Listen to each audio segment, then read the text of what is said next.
kelainan kongenital dan kelainan herediter. Sebelum kita masuk ke pembahasannya, yuk kenalan dulu sama teman-teman aku. I shine so bright, you might go blind, blind, blind. When I walk through, they close their blinds. I'm gonna show off, I know it's time.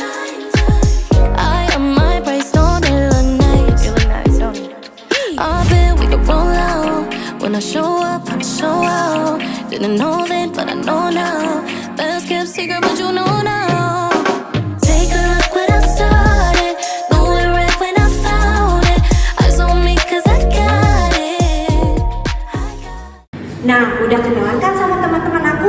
Sekarang, yuk kita masuk ke pembahasannya. Yang pertama, kita akan membahas mengenai kelainan kongenital. Sebelumnya, teman-teman udah pada tahu belum apa sih itu kelainan kongenital? Kalau belum, yuk kita tanya sama teman-teman aku.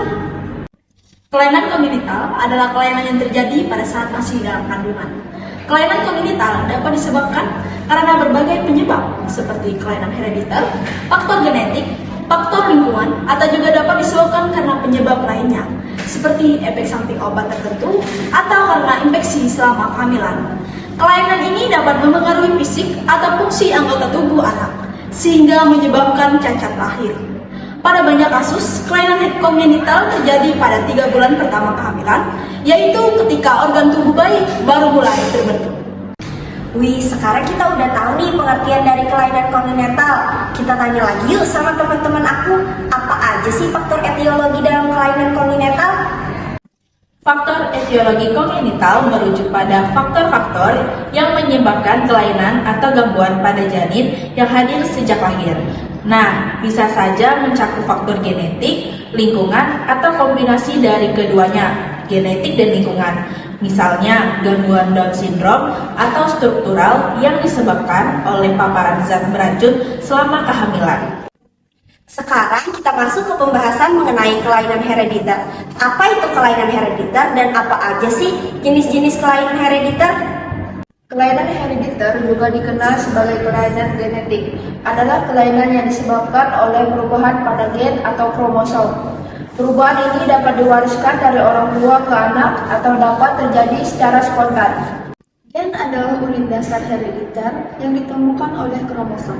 Kromosom adalah struktur seperti benang yang ditemukan di dalam inti sel.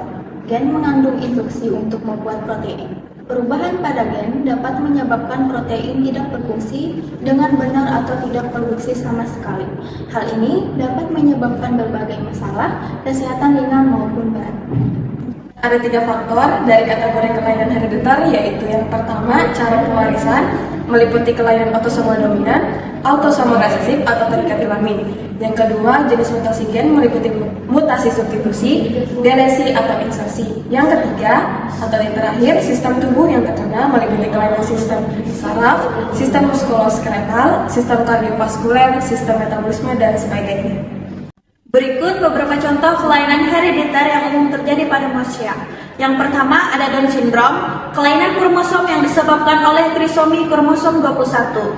Yang kedua ada hemofilia, kelainan yang menyebabkan darah sulit membeku. Yang ketiga ada fibrosis kistik, kelainan yang mempengaruhi kelenjar keringat dan paru-paru. Yang keempat ada distrofi otot Duchenne, kelainan yang menyebabkan kelemahan otot progresif. Yang kelima ada sistil fibrosis, kelainan yang mempengaruhi kelenjar keringat dan paru-paru. Nah, sekarang kita sudah paham banyak mengenai kelainan kongenital dan kelainan herediter. Terima kasih buat teman-teman yang sudah menonton sampai selesai. Sampai bertemu di lain waktu. Dah.